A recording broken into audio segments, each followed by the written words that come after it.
Hello दोस्तों, रुद्र एक तलवार मास्टर के एक नए अध्याय पे आप लोग का स्वागत है। यह कहानी मेरे द्वारा एडिटेड और ट्रांसलेटेड है। अगर कहानी पसंद आए तो लाइक करें, अपने दोस्तों के साथ शेयर करें और प्यारा से कमेंट करना ना भूलें। आगे की कहानी और दूसरी कहानियों को जल्दी पाने के लिए चैनल को सब्सक्राइब करें ताकि आपको जल्दी से अपडेट मिले। धन्यवाद। तुरंत ही दूसरे बुजुर्ग का चेहरा घूम गया और उसने उसे रोकते हुए कहा, तीसरे बुजुर्ग, शांत हो जाए। यह मत भूलो कि तुम कहाँ हो, हम यहाँ कोई कदम नहीं उठा सकते। तीसरे बुजुर्ग ने धीरे से अपने हाथ नीचे किए और फिर कुछ हिचकिचाहट के साथ गुर्राते हुए कहा, तुम दोनों तुरंत जाओ और रुद्र का पता लगाओ। हमें उसे ढूंढना होगा और अपना शासक आयुध वापस लेना होगा। हाँ हाँ, तीसरे बुजुर्ग, हम तुरंत चलेंगे। दोनों व्यक्ति दरवाजे से बाहर भागने से पहले झुके। उसी समय एक अन्य सराय में 3 बुजुर्ग और एक अधेड़ उम्र का व्यक्ति बेसब्री से इंतजार कर रहे थे। बहुत समय बीत गया, युवा स्वामी अभी तक क्यों नहीं लौटे, क्या उन्हें कुछ हो गया है? अधेड़ उम्र के आदमी ने अधीरता से कमरे में चक्कर लगाते हुए कहा। अन्य 3 भूरे वस्त्रधारी बुजुर्गों ने कुछ भी नहीं कहा, लेकिन उनके चेहरों पर चिंता के भाव उभर आए। उनमें से एक ने अंततः कहा, चलो थोड़ी देर और प्रतीक्षा करते हैं। चौथा बुजुर्ग युवा स्वामी को खोजने गया है, मुझे विश्वास है कि वह जल्द ही वापस आ जाएगा। बड़े कुणाल, क्या आपको लगता है कि भगवान गौरव किसी मुसीबत में पड़ गए हैं? अन्यथा इसमें इतना समय क्यों लग रहा है? आदमी ने अचानक कहा। उसकी बातें सुनकर तीनों बुजुर्ग भी आशंकित हो गए, लेकिन उनमें से एक ने कहा, घबराओ मत, बस इंतजार करो और देखो। Dot dot dot dot dot dot समय तेजी से बीत गया और 3 दिन और 3 रातें बीत गईं, इससे पहले कि एक पत्र एक साथ रुद्र, राजीव और बिमल के हाथों में पहुंचा। तीनों अगले दौर में पहुंच गए थे और शहर में नोटिस पहले ही चिपका दिया गया था। 500 लोगों के नाम तथा उनके द्वारा एकत्रित टोकनों की संख्या लिखी गई। उस दिन बिमल और ऋत्विक ने सबसे पहला काम यह किया कि उन्होंने रुद्र की रैंकिंग की एक प्रति खरीद ली। जब रुद्र ने रैंकिंग देखी तो वह अपनी आंखें सिकोड़े बिना नहीं रह सका। 1873 टोकन के साथ भी वह केवल 14वें स्थान पर थे। प्रथम स्थान पर आने वाले व्यक्ति का नाम तनिष था। उसके द्वारा एकत्रित टोकन की मात्रा 3712 टोकन थी, जो रुद्र से लगभग 2000 टोकन अधिक थी। दूसरे स्थान पर रवि नाम का व्यक्ति था जिसने 2700 टोकन एकत्र किए थे, ये भी एक अपरिचित नाम था। तीसरे स्थान पर 2500 टोकन के साथ डेनिश विजेता रहे। चौथे स्थान वाले व्यक्ति का नाम अजीब था। उसका नाम केवल रितिका था और उसके पास 2300 टोकन थे। पांचवां स्थान एक परिचित नाम था। ये फकीर ही था जिसने 2100 टोकन एकत्र किए थे।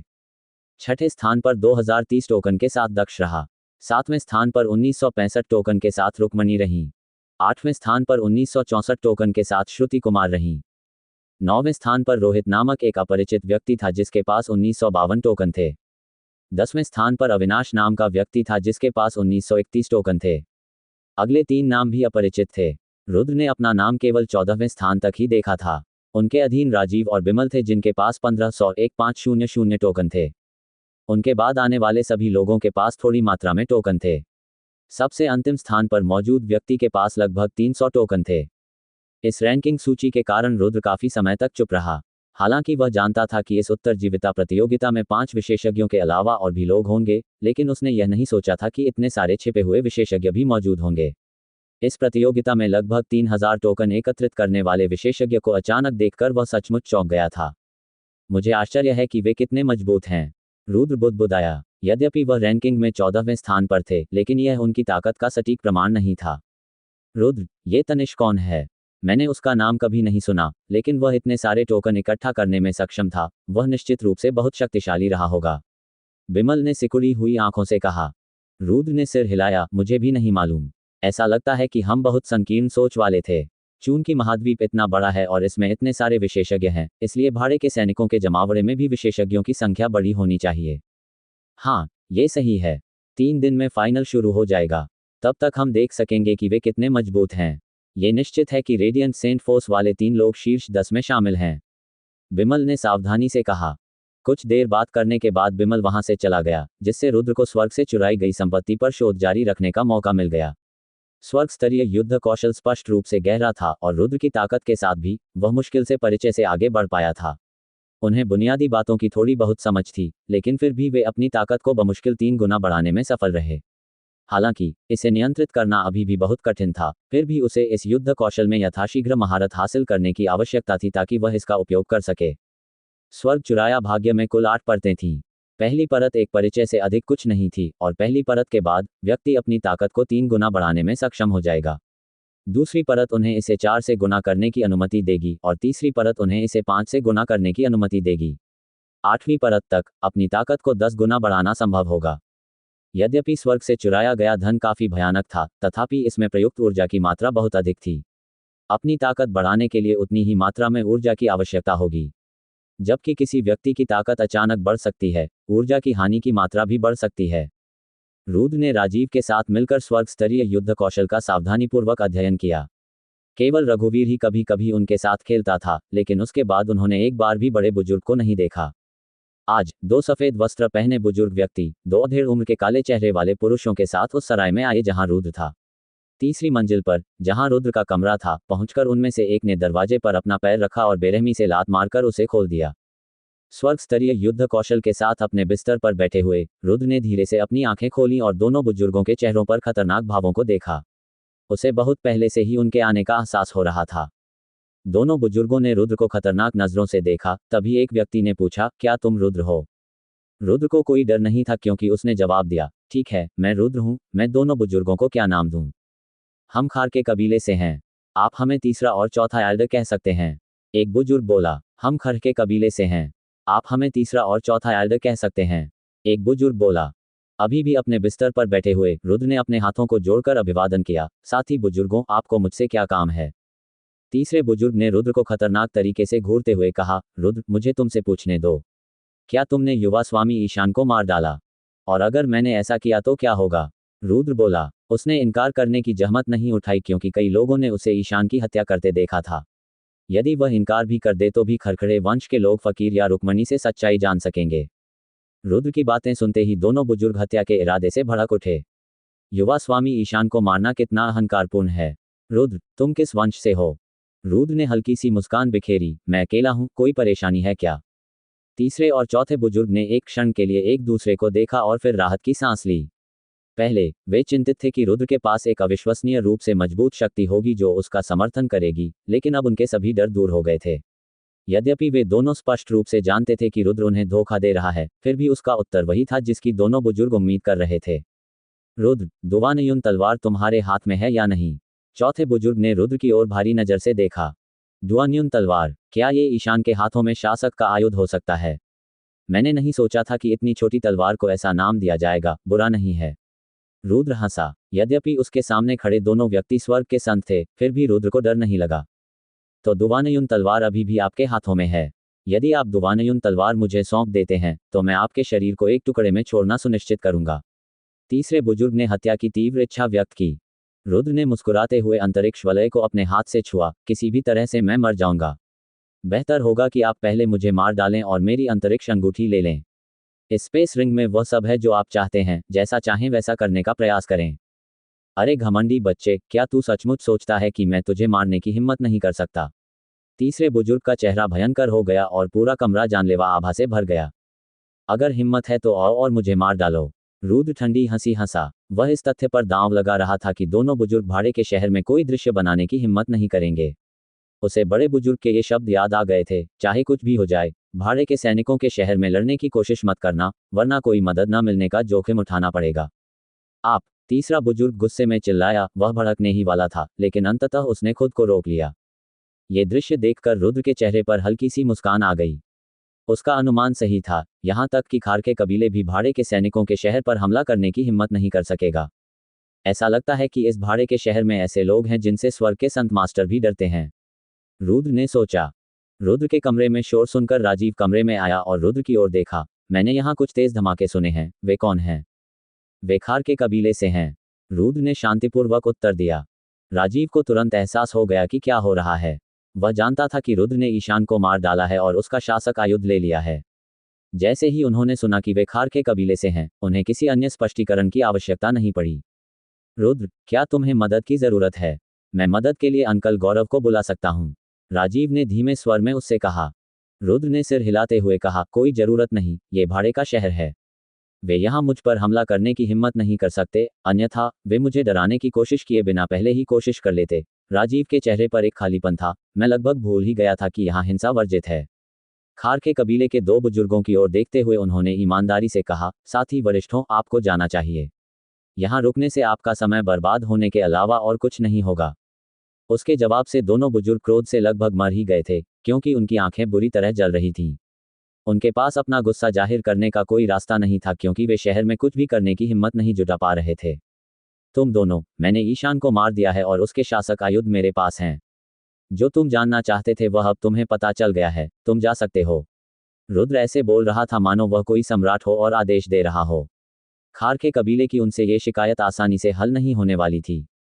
इन दोनों की इस तरह उपेक्षा करने से खारके कबीले के दो बुजुर्गों के चेहरे पीले पड़ गए।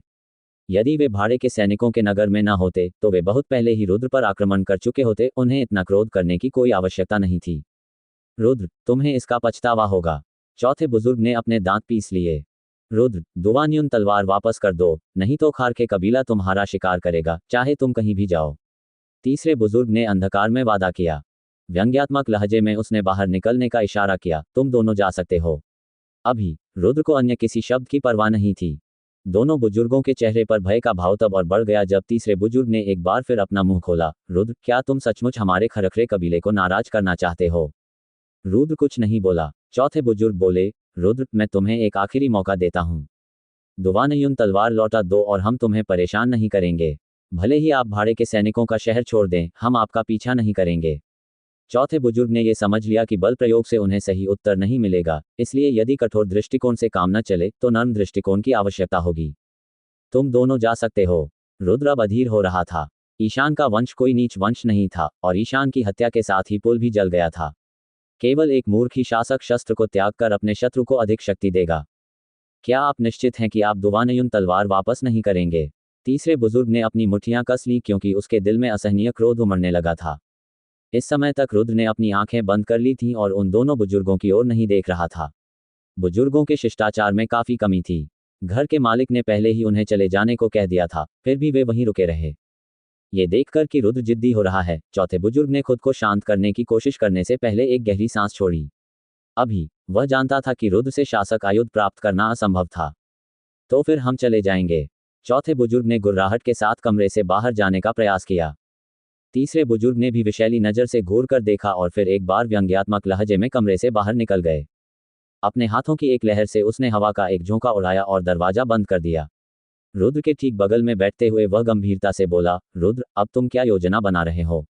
वे दोनों बुजुर्ग स्वर्गीय संत गुरु हैं, उनसे निपटना किसी भी तरह से आसान प्रतिद्वंद्वी नहीं है। रुद्र ने हंसते हुए कहा, मानो उसे दुनिया की कोई परवाह ही न हो। कोई बात नहीं, भाड़े के सैनिकों के शहर में वे कोई कदम उठाने की हिम्मत नहीं कर सकते। अगला मैच प्रतियोगिता का फाइनल है, इसलिए हम काफी समय तक शहर में रहेंगे। यहाँ तक कि जब हम चले जाते हैं तब भी मेरे पास उनकी आंखों और कानों से बचने का एक तरीका होता है। राजीव ने अपने स्पेस रिंग से एक किताब निकाली और रुद्र को दी। रुद्र, यह एक विशेष स्वर्ग स्तरीय युद्ध कौशल है जो मुझे अंकल गौरव ने तुम्हें देने के लिए सौंपा था। मैं मूलतः इसे आपको पहले ही देने की योजना बना रहा था, लेकिन ये देखते हुए कि आप स्वर्ग में चुराई गई संपत्ति पर कितनी मेहनत से शोध कर रहे थे, मुझे डर था कि इससे आपकी पढ़ाई पर असर पड़ेगा। हालांकि इस स्थिति में ऐसा लगता है कि मुझे यह आपको दे देना चाहिए ताकि आप इसे जल्द से जल्द सीख सकें। यदि आपको कोई स्वर्गीय संत गुरु मिल जाए जो आपकी जान के पीछे पड़ा है तो इससे आपको बहुत मदद मिलेगी। स्वर्ग स्तरीय युद्ध कौशल शब्द सुनकर रुद्र का दिल एक बार फिर धड़क उठा। स्वर्ग स्तरीय युद्ध कौशल वह चीज थी जो वह बिल्कुल चाहता था। उसने सोचा भी नहीं था कि उसे इतनी जल्दी 3 अलग अलग स्वर्ग स्तरीय युद्ध कौशल मिल जाएंगे। अपनी भावनाओं को नियंत्रित न कर पाने के कारण रुद्र ने स्वर्ग स्तरीय युद्ध कौशल ग्रहण कर लिया। इस पुस्तक का नाम था इल्यूजनरी फ्लैश। यह एक युद्ध कौशल था जो आक्रमण के लिए नहीं बल्कि गति के लिए विशेष था। इल्यूजनरी फ्लैश पुस्तक लेते हुए रुद्र का हृदय भावनाओं से कांपने लगा। यह युद्ध कौशल गति आधारित था। यह अज़ुलित तलवार कानून में लिखे गए गहन चरणों से काफी अलग था। वह तो चलने और युद्ध में प्रयोग के लिए अधिक केंद्रित था, और यद्यपि वह उसकी गति बढ़ाने में सक्षम था, फिर भी एक वायु विशेषज्ञ के विरुद्ध वह निश्चित रूप से हार जाता। इस भ्रमात्मक फ्लैश ने व्यक्ति की रैखिक दिशा में दौड़ने की गति बढ़ा दी। यद्यपि इसमें अज़ुलित तलवार कानूनों में गहन चरणों के लचीलेपन का अभाव था, फिर भी यह रैखिक गति में एक पवन प्रधान साधक को हरा सकता था, जो कि रुद्र चाहते थे। इसके अलावा यदि इल्यूजनरी फ्लैश महारत के शिखर तक पहुंच जाए तो उसकी गति बेजोड़ होगी और वह एक पल में 500 किलोमीटर तक की यात्रा कर सकता है। यद्यपि यह अतिशयोक्ति जैसा लग रहा था, यह भ्रमात्मक फ्लैश का एक ऐसा पहलू था जिसे केवल भयावह ही कहा जा सकता है। रुद्र, तुम्हें मायावी फ्लैश युद्ध कौशल को कम नहीं आंकना चाहिए। मेरे चाचा गौरव ने कहा कि यद्यपि यह एक सहायक स्वर्ग स्तरीय युद्ध कौशल हो सकता है, लेकिन इसका प्रभाव एक संत शासक के विरुद्ध भी इस्तेमाल किया जा सकता है। ये भी उन चीजों में से एक थी जो उन्होंने और मेरे पूर्वज ने बहुत समय पहले डेथ नेस्ट में पाई थी। ये भ्रमात्मक फ्लैश एक विशेष रूप से दुर्लभ प्राचीन अभिलेख था जो एक प्राचीन कबीले से संबंधित था। इसका एकमात्र कमजोर पक्ष यह है कि इसे सीखना अत्यंत कठिन है। मैं भी एक कठिन जगह पर फंस गया हूं, लेकिन मेरी गति पहले से ही 2 से 3 गुना बढ़ गई है, राजीव ने उसे समझाया। उसके स्पष्टीकरण पर रुद्र को तुरंत याद आया कि जब वह राजीव से मिला था, उस समय राजीव की गति अकल्पनीय थी और वह भयानक गति से कई किलोमीटर तक उड़े। रुद्र, ये भ्रमकारी फ्लैश पुस्तक केवल एक प्रति है। एक बार जब आप इसे याद कर लें, तो सुनिश्चित करें कि आप इसे जला दें ताकि यह किसी और के हाथों में न पड़े। राजीव। रुद्र ने स्वर्ग स्तरीय युद्ध कौशल को पकड़ लिया और गंभीरता से अपना सिर हिलाया। मैं समझ गया। रुद्र, शोध जारी रखो, मैं तुम्हें और परेशान नहीं करूंगी। हालांकि मेरा सुझाव है कि आप जितनी जल्दी हो सके इल्यूजनरी फ्लैश सीख लें। यदि आवश्यकता हुई तो स्वर्ग संत मास्टर के विरुद्ध आपको भागने की शक्ति प्राप्त होगी। इतना कहकर राजीव कमरे से बाहर चला गया। रुद्र ने तुरंत ही स्वर्ग के चुराए हुए भाग्य युद्ध कौशल पर अपना शोध रोक दिया और भ्रमकारी फ्लैश को पढ़ना शुरू कर दिया। चूंकि यह केवल एक पूरक युद्ध कौशल था, इसलिए इसकी विषय वस्तु बहुत अधिक वर्णनात्मक नहीं थी और इसमें केवल 13 पृष्ठ थे। रुद्र ने अपनी संज्ञानात्मक स्मृति कौशल से सभी 13 पृष्ठों को जल्दी से याद कर लिया और उसके बाद उसने पृष्ठों को इस प्रकार जला दिया कि उनमें एक भी शब्द शेष न रह जाए।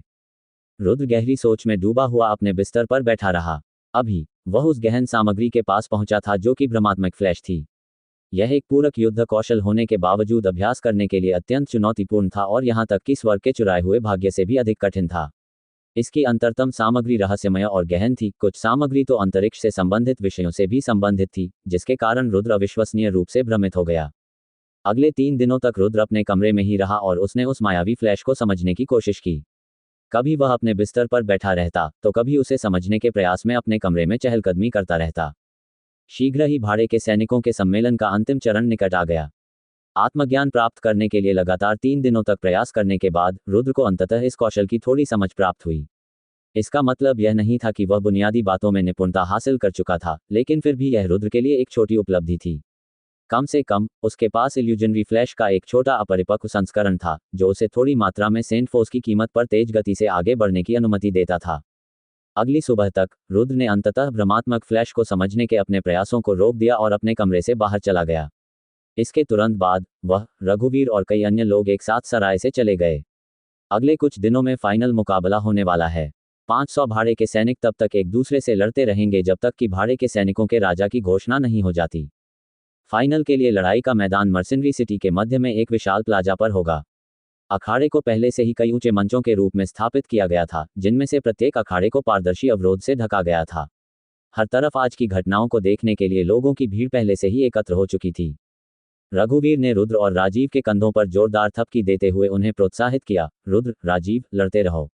हालांकि उसने केवल ये 6 शब्द ही बोले, लेकिन यही वे शब्द थे जिन्हें अन्य 2 लोगों को सुनने की आवश्यकता थी।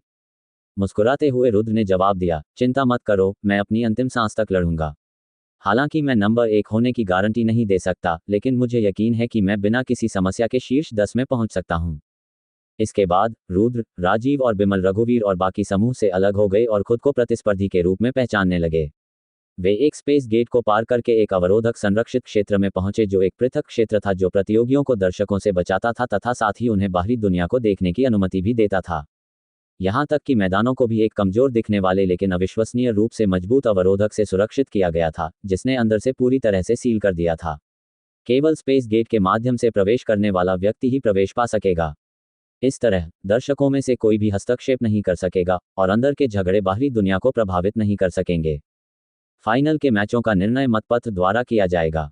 प्रथम टिकट धारक 499वें टिकट धारक के विरुद्ध लड़ेगा, जबकि दूसरा टिकट धारक 498वें टिकट धारक के विरुद्ध लड़ेगा। इसी प्रकार 10वां टिकट धारक 490वें टिकट धारक के विरुद्ध लड़ेगा। इस पद्धति के अनुसार यदि किसी व्यक्ति का मिलान नहीं होता तो उसे अगले दौर के लिए पुनः मतदान में भाग लेने से पहले वर्तमान दौर के समाप्त होने तक प्रतीक्षा करनी पड़ती।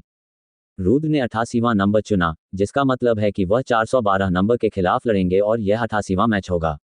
10 अखाड़ों में एक साथ मैच आयोजित होने के कारण गति तीव्र हो गई। कुछ ही समय में रुद्र की 8वें अखाड़े में जाने की बारी आ गई। अंतरिक्ष द्वार से होते हुए 8वें क्षेत्र में प्रवेश करते हुए रुद्र अवरोध से घिरे क्षेत्र में पहुंच गया। यह अवरोध न केवल अविश्वसनीय रूप से टिकाऊ था, बल्कि इसकी एक और अनूठी विशेषता ये थी कि इसके अंदर रहने वाले लोग बाहरी दुनिया की आवाज नहीं सुन पाते थे। अधिक से अधिक वे दर्शकों के खुले मुंह को चीखते हुए देख पाते थे, लेकिन कोई आवाज सुनाई नहीं देती थी। यहाँ तक कि अखाड़े को बनाने में प्रयुक्त सामग्री भी अज्ञात थी, क्योंकि प्रत्येक चरण ऐसा प्रतीत होता था मानो वह अत्यंत मजबूत लोहे से बना हो। जैसे ही रुद्र ने अखाड़े में प्रवेश किया, उसका प्रतिद्वंद्वी भी दूसरी ओर से अखाड़े में प्रवेश कर गया। वहां एक हट्टा कट्टा आदमी दिखाई दिया, जिसकी कमर भालू की और पीठ बाघ की थी। रुद्र के दुबले पतले शरीर की तुलना में दोनों बिल्कुल अलग थे। उस आदमी के बाल 1 इंच छोटे थे और उसकी आंखें भयंकर थीं, जिससे उसका चेहरा निडर लग रहा था। उसके पास एक 2 हाथ वाली तलवार थी जो लाल रंग से चमकती थी, जो ये दर्शाती थी कि वह अग्निगुण वाला पृथ्वी संत मास्टर था। दोनों ने एक शब्द भी नहीं कहा और चुपचाप लड़ने के लिए तैयार हो गए। शुरू करना, एक बुजुर्ग आवाज अवरोध को भेदती हुई दोनों लड़ाकों के कानों में गूंज उठी। अधेड़ उम्र का आदमी तुरंत हरकत में आया और रुद्र की ओर उड़ चला। उसके हाथ में पकड़ी दोधारी तलवार आगे बढ़ी और उसने रुद्र के हृदय में भेदने का प्रयास किया। रुद्र शांति से उस आदमी को देख रहा था, क्योंकि उसका मन ब्रह्मकारी फ्लैश के लिए मार्ग की योजना बनाने में असमर्थ था। उस समय तक तलवार रुद्र के हृदय से 1 मीटर से भी कम दूरी पर थी, लेकिन रुद्र ने अभी तक कोई हरकत नहीं की थी। मध्यम आयु वाले व्यक्ति ने देखा कि रुद्र ने बचने का कोई प्रयास नहीं किया, तो वह आश्चर्यचकित हुए बिना नहीं रह सका। एक क्षण में ही तलवार की नोक रुद्र के हृदय पर निशाना साधते हुए उसकी छाती में घुस गई। अचानक, जैसे ही तलवार रुद्र की छाती में घुसने वाली थी, रुद्र की आंखें चमक उठीं, क्योंकि उसकी तलवार उसके दाहिने हाथ में प्रकट हुई और एक क्षण में बाहर की ओर निकल गई। उसके प्रहार के साथ ही रुद्र की आकृति गायब हो गई तथा उसके स्थान पर एक लुप्त होती हुई दर्पण छवि दिखाई देने लगी। जब वह पुनः प्रकट हुआ तो वह अपनी तलवार कंधे पर रखे उस आदमी के पीछे खड़ा था। यू हैव लॉस्ट, ये शब्द बोलते समय रुद्र ने पीछे मुड़कर नहीं देखा। वह आदमी क्षण भर के लिए थोड़ा हतप्रभ सा लग रहा था, फिर जल्दी से अपने आप को संभाल लिया। उसने तुरंत अपनी उंगली उसके गले तक पहुंचाई तो पाया कि उस पर थोड़ा खून लगा हुआ था। जब उसने अपनी उंगली पर खून देखा तो उसका चेहरा तुरंत चौंक गया और फिर उसने गहरी सांस ली। कितनी तेज तलवार है और कितनी तेज गति है। उस क्षण में रुद्र की हल्की पवन तलवार ने उस आदमी के गले की त्वचा की पहली कुछ परतों को बिना घायल किए पार कर लिया था। उसने जो ताकत लगाई थी वह एकदम सही थी। यदि रुद्र का प्रहार थोड़ा और गहरा होता तो वह आदमी जमीन पर गिरकर मर जाता। रुद्र एरेना 8 का विजेता है। 1 सेकंड बाद ही निर्णय आ गया, जब दोनों ओर 2 अंतरिक्ष द्वार खुल गए। छोटे भाई, आपकी उदारता के लिए धन्यवाद। धन्यवाद के कुछ शब्दों के बाद मध्यम आयु वाला व्यक्ति निराशा के भाव के साथ 8वें अखाड़े से चला गया। इसके बाद राजीव और बिमल आगे बढ़ गए। मिनडोन की छठी चक्र पृथ्वी संत मास्टर शक्ति के साथ उसने अपने प्रतिद्वंद्वी को आसानी से आश्चर्यजनक तरीके से हरा दिया था। बिमल की लड़ाई अधिक तीव्र थी, लेकिन अंत में उन्होंने कुछ चोटों के साथ जीत हासिल की। कई दीप्तिमान संत मास्टरों को मर्केंडरी सिटी में पुरुषों की विभिन्न चोटों का निःशुल्क और तुरंत उपचार करते देखा जा सकता था। आधा दिन बीत जाने के बाद अंततः पहला दौर समाप्त हो गया। अंत में 249 लोग आगे बढ़ गए, जिसका अर्थ था कि एक व्यक्ति को अन्य 249 लोगों में से यादृच्छिक रूप से चुने गए सदस्य से लड़ना था। दूसरे दिन तक 124 लोग पास हो गए थे और एक अन्य व्यक्ति छूट गया था, जिससे उसे 124 लोगों में से किसी एक के साथ स्थान के लिए संघर्ष करना पड़ा। प्रतियोगिता के चौथे दिन तक 500 में से अधिकांश पुरुष बाहर हो चुके थे, जिससे केवल 31 पुरुष ही बचे। बिमल पहले ही राउंड में बाहर हो गए थे, जिससे रुद्र और राजीव बचे थे। उसी समय दक्ष, रुक्मणी और श्रुति कुमार सभी अभी भी उसमें थे। इस समय तक शीर्ष 31 में शामिल सभी खिलाड़ी बिल्कुल भी कमजोर नहीं थे। उनकी ताकत काफी थी, अनुभव प्रचुर था तथा प्रत्येक के पास युद्ध कौशल भी था। 3 दीप्तिमान संत बल साधकों की पहचान बहुत पहले ही उजागर हो चुकी थी और रुद्र ने उन पर कड़ी नजर रखी हुई थी। दुर्भाग्यवश तीनों के प्रतिद्वंद्वी बहुत मजबूत नहीं थे, इसलिए उन्होंने जो ताकत दिखाई वह हिमशैल की नोक मात्र थी। उनके अलावा केवल एक अन्य प्रतियोगी थी जिसने रुद्र का ध्यान आकर्षित किया था, जिसका नाम रितिका था। चौथे स्थान पर पहुंचकर वह काले लबादे और खंजर जैसे हथियार वाली एक उच्च पदस्थ महिला बन गई। इतना ही नहीं, वह एक वायु गुण साधक थी, अर्थात उसकी गति अविश्वसनीय रूप से तेज थी। देखने से वह लगभग 25 या 26 साल की लग रही थी, लेकिन उसकी उम्र का कोई निश्चित प्रमाण नहीं था। यद्यपि उसका रूप अभी इतना सुंदर नहीं था कि राष्ट्र उसके लिए लड़ें, फिर भी उसे कुरूप भी नहीं कहा जा सकता था। वह दिखने में बहुत सुंदर थी और उसका स्वाभाविक स्वभाव रुक्मणी की कल्पना से परे था, अर्थात कोई भी पुरुष उसे अनदेखा करने का साहस नहीं कर सकता था। हालांकि उसकी आंखों में ऐसी डरावनी निगाह थी कि आत्माएं भी जम सकती थी। उसके चेहरे पर लगातार एक भयावह भाव बना रहता था, मानो वह उससे निकलने वाली जानलेवा आभा को छुपाना चाहता हो। उसके सभी प्रतिद्वंद्वी जीवित नहीं बच पाए और हर बार दिल में चोट लगने से उनकी मृत्यु हो गई। उसकी खंजर की गति केवल रुद्र की तलवार की गति के बराबर थी। उस रात रुद्र ने अपने कमरे में अकेले समय बिताया और भ्रमात्मक फ्लैश का अध्ययन किया। कल सुबह शीर्ष 16 की घोषणा हो जाएगी और तब तक शीर्ष 10 की घोषणा भी हो जाएगी। फीनिक्स महाद्वीप में विशेषज्ञ बादलों की तरह थे, उत्कृष्ट नागरिकों की कोई कमी नहीं थी। यद्यपि रुद्र ने टोकन एकत्रित करते समय केवल 5 विशेषज्ञों के बारे में ही सुना था, लेकिन प्रतियोगिता में वे अकेले विशेषज्ञ नहीं थे।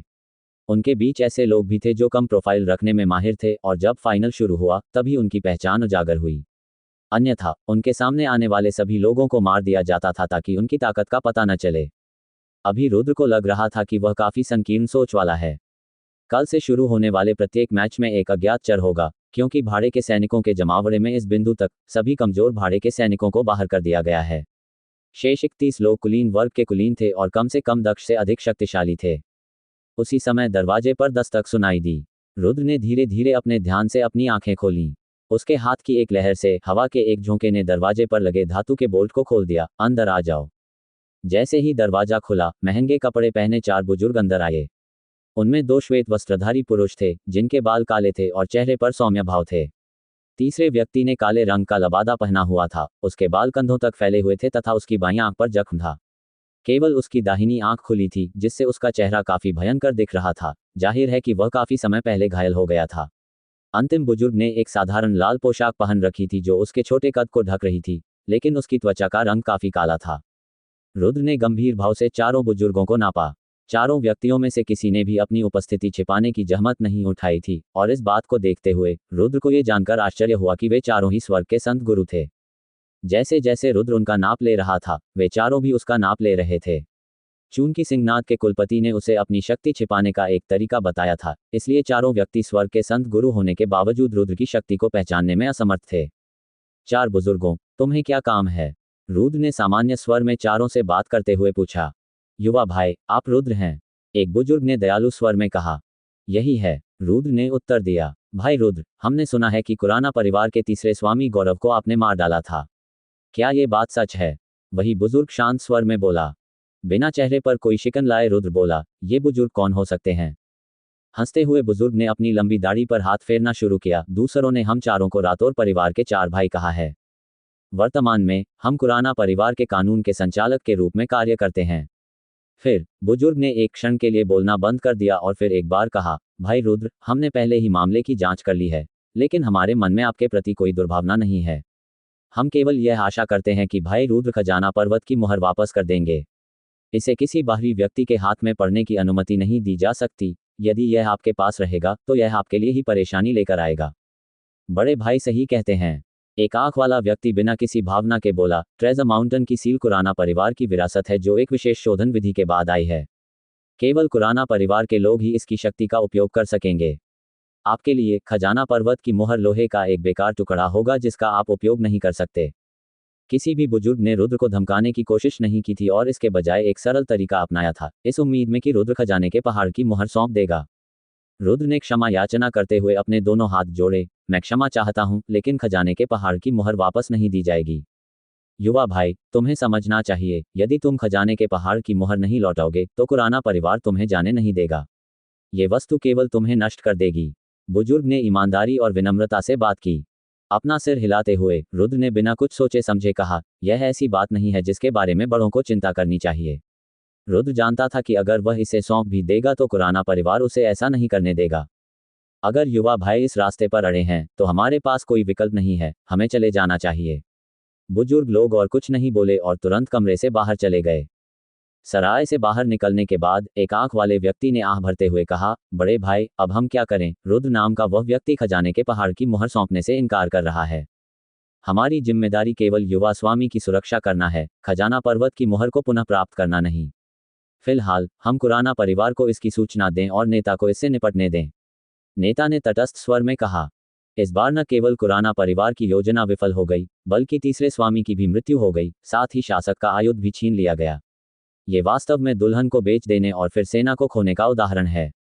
कुराना परिवार निश्चित रूप से अंदर तक हिल जाएगा। लाल वस्त्रधारी बुजुर्ग हंस पड़े। वे वास्तव में कुराना परिवार से संबद्ध नहीं थे।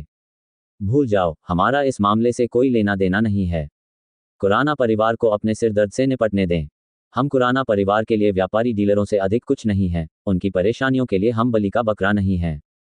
हम सब याद रखें, यह न सोचें कि जिस व्यक्ति को कुराना परिवार ने अपमानित किया है वह कोई ऐसा व्यक्ति है जिसे हमने अपमानित किया है। इस बार भाड़े के सैनिकों के समूह ने बड़ी संख्या में शक्तिशाली लड़ाकों को एकत्रित किया है। जबकि वे स्वयं शक्तिशाली हैं, उन्हें समर्थन देने वाली शक्तियां शक्तिशाली नहीं हैं। इसके अलावा इनमें से कुछ शक्तियां ऐसी हैं जिन्हें कुराना परिवार भी अपमानित नहीं कर सकता, विशेषकर वह जिसे फकीर कहा जाता है। मैंने सुना है कि वह शांतिपुरमा साम्राज्य के एकमात्र राजकुमार हैं। ये संभव है कि वह राज्य का अगला सम्राट हो। इस प्रकार के व्यक्ति को हमें कतई नाराज नहीं करना चाहिए। ...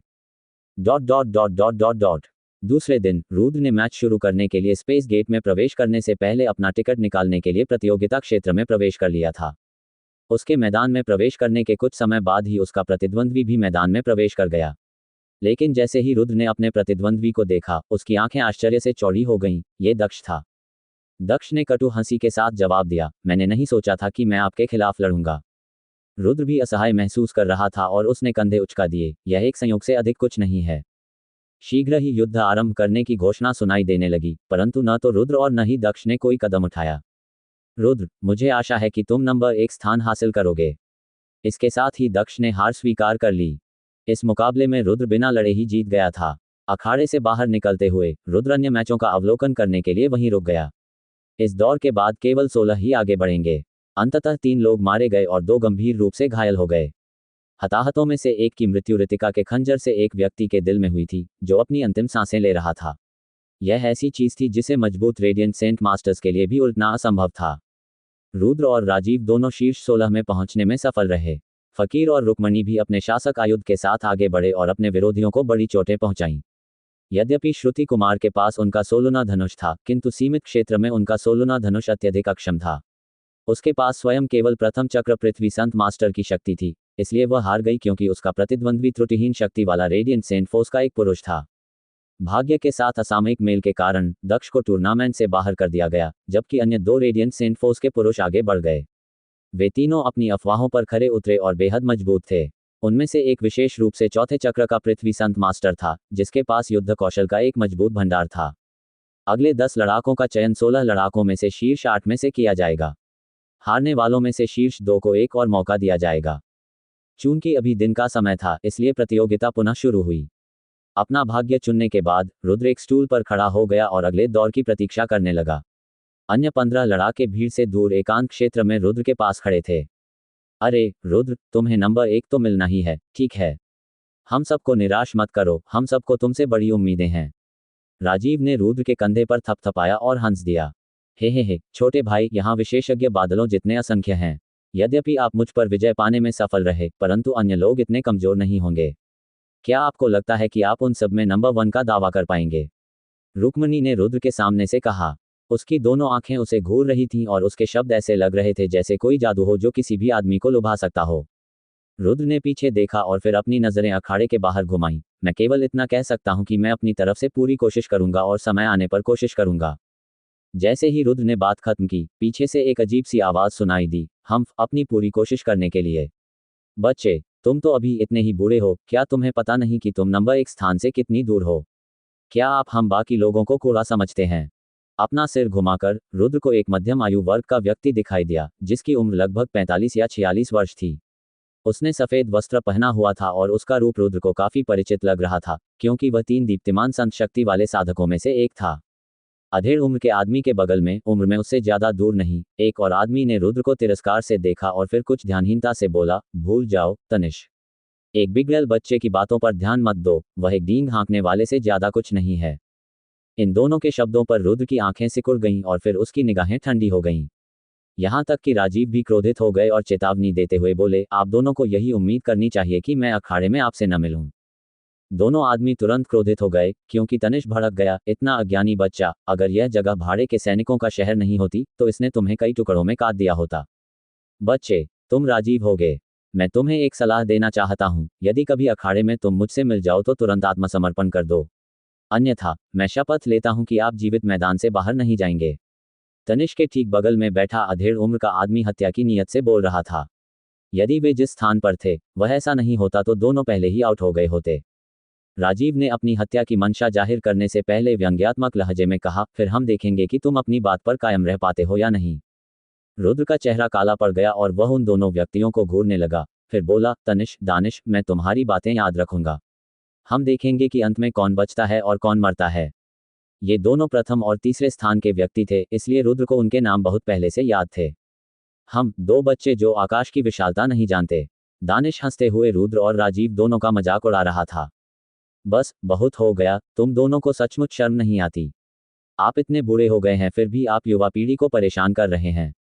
मुझे ऐसा लग रहा है कि तुम्हारी जगह पर मुझे शर्म आनी चाहिए। बीच में बचा हुआ आदमी अंततः बोला। ये सुनकर दोनों पुरुषों की निगाहें तीसरे व्यक्ति की ओर मुड़ गईं। रवि, ये हम दोनों के बीच की बात है, तुम्हें इसमें दखल देने की कोई जरूरत नहीं है। दानिश ने उसे उत्तर दिया। क्या ऐसा हो सकता है कि तुम दोनों सोचते हो कि जूनियर्स को धमकाना एक शानदार काम है? ये कितनी मूर्खतापूर्ण बात है कि यदि इसकी खबर किसी को लग गई तो हम तेजस्वी योद्धाओं पर कलंक लग जाएगा। रवि के शब्द बर्फ की तरह थे। पर्याप्त। तनिष ने शर्मिंदगी से रवि को देखा। रवि, अपनी जगह मत भूलना। अगर आप किसी बाहरी व्यक्ति का पक्ष लेते हैं तो आप किस पक्ष से हैं? रवि ने व्यंग्यात्मक लहजे में कहा, ऐसी बेतुकी दलील मत दीजिए, मैं किसी बाहरी व्यक्ति की मदद नहीं कर रहा हूं। मैं तुम दोनों को स्वीकार नहीं कर सकता। तुम दोनों हम दीप्तिमान योद्धाओं के लिए शर्म की बात हो। आप। तनिष और दानिश दोनों गुस्से से कांपने लगे, लेकिन उनके मुंह से कोई शब्द नहीं निकला। उसी समय अवरोध का रंग अचानक बदल गया और फिर वह तेजी से गायब हो गया। अगले ही क्षण उनके सामने के सभी क्षेत्र अचानक नीचे गिरने लगे और फिर बिना किसी निशान के जमीन में गायब हो गए और बिना किसी खरोंच या धक्के के एक समतल मैदान का निर्माण कर दिया। रुद्र इस अचानक घटना से हैरान रह गया। उसने कभी नहीं सोचा था कि भाड़े के सैनिकों का शहर ऐसी रहस्यमयी घटना को अंजाम देने में सक्षम होगा। रुद्र को इस बात का कोई अंदाजा नहीं था कि कैसे ये अखाड़े जमीन में धंस गए और फिर अचानक एक विशाल भूखंड के रूप में फिर से ऊपर उठ गए। जमीन का ये टुकड़ा अखाड़ों से कहीं बड़ा था और लगभग 500 मीटर चौड़ा था। जैसे ही एकल क्षेत्र ऊपर की ओर बढ़ा, एक अन्य पारदर्शी अवरोध ने उसे पूरी तरह से घेर लिया, जिसके बाद एक दूसरे के विपरीत दिशा में दो अंतरिक्ष द्वार खुल गए।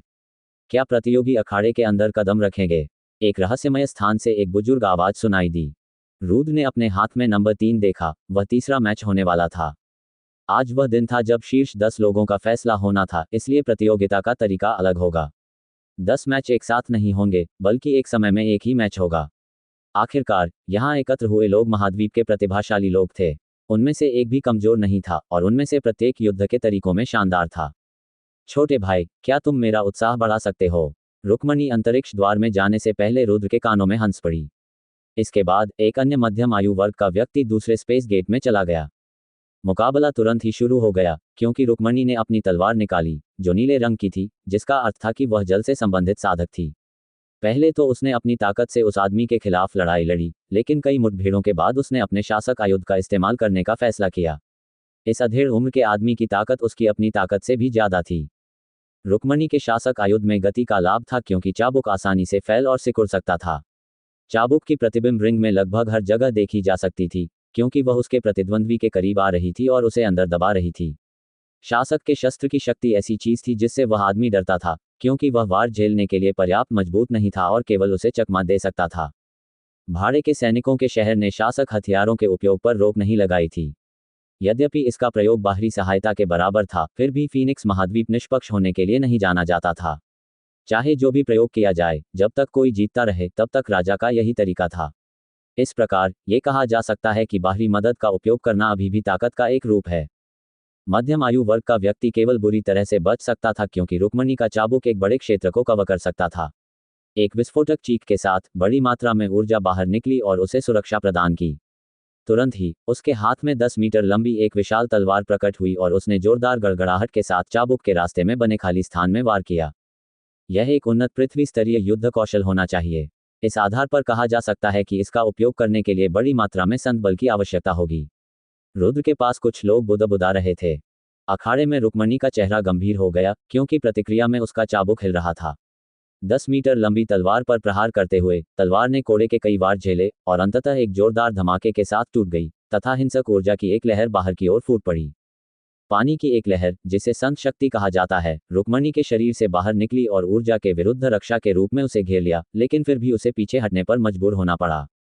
जैसे ही रुक्मणी पीछे हटी, उसके चेहरे पर अचानक दर्द होने लगा, क्योंकि एक बड़ी तलवार अचानक पीछे से उसकी छाती में घुस गई थी। विस्फोट के दौरान अधेड़ उम्र का व्यक्ति किसी तरह उसके पीछे आ गया था और उसने अपने संत हथियार का इस्तेमाल करके उसकी छाती फाड़ दी। यू हैव लॉस्ट, वह आदमी अपनी तलवार उसकी छाती में घुसाते हुए बोला। यदि रुक्मणी ने अपनी हार स्वीकार नहीं की होती तो उसकी तलवार उसके शरीर में घुस जाती और उसके संत अस्त्र में मौजूद ऊर्जा एक क्षण में बाहर की ओर फट जाती, जिससे उसे बहुत अधिक क्षति होती। रुक्मणी अब और दर्द सहन न कर सकी, उसने धीरे से अपना सिर हिलाया और महसूस किया कि वह हार चुकी है। एरिडिया विजेता है। जब मध्यम आयु वर्ग के व्यक्ति ने मैदान छोड़ने से पहले धीरे से अपनी तलवार निकाली तो उद्घोषक ने जोर से कहा। जैसे ही रुक्मणी अखाड़े से बाहर निकली तो दीप्तिमान संत गुरु तुरंत उसके पास आए और दीप्तिमान संत बल से उसके घावों का उपचार करने लगे। ऐसा इसलिए था क्योंकि 8 हारने वालों को भी शीर्ष 10 में स्थान पाने के लिए संघर्ष करना होगा। इस प्रकार भले ही रुक्मणी का सफाया हो गया था, फिर भी उसके पास आशा की एक संभावना थी। दूसरा मैच रवि और राहुल के बीच हुआ। अपनी प्रभावशाली ताकत के बल पर रवि ने अपने प्रतिद्वंद्वी को आसानी से हरा दिया। तीसरा राउंड रुद्र का मैच था। जैसे ही वह अखाड़े में दाखिल हुआ, काले वस्त्र पहने एक लड़की भी उसमें दाखिल हुई। रुद्र की प्रतिद्वंद्वी ऋतिका थी। ऋतिका अपने दाहिने हाथ में खंजर थामे बर्फ जैसी ठंडी आंखों से रुद्र को घूर रही थी। उसका पूरा व्यवहार उसकी तीखी निगाहों की तरह बर्फीला लग रहा था, और हालांकि वह अभी भी स्थिर खड़ी थी, फिर भी ऐसा लग रहा था कि वह एक अत्यंत ठंडी मूर्ति है। रुद्र काफी शांत दिख रहा था। वह पिछले कुछ समय से ऋतिका को देख रहा था, इसलिए वह जानता था कि ऋतिका एक निर्दयी प्रतिद्वंद्वी है।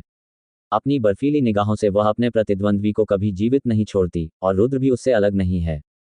शुरू करना, बुजुर्ग आवाज बैरियर के पार से चिल्लाई। एक क्षण में ऋतिका एक काली रोशनी की लकीर में गायब हो गई और उसने अपनी चमकती हुई तलवार से रुद्र की ओर वार किया, जो उसके दिल पर वार कर रही थी। उसी समय खंजर से एक अजीब और ठंडी अनुभूति हुई, जिससे रुद्र को ठंडी सिहरन महसूस हुई।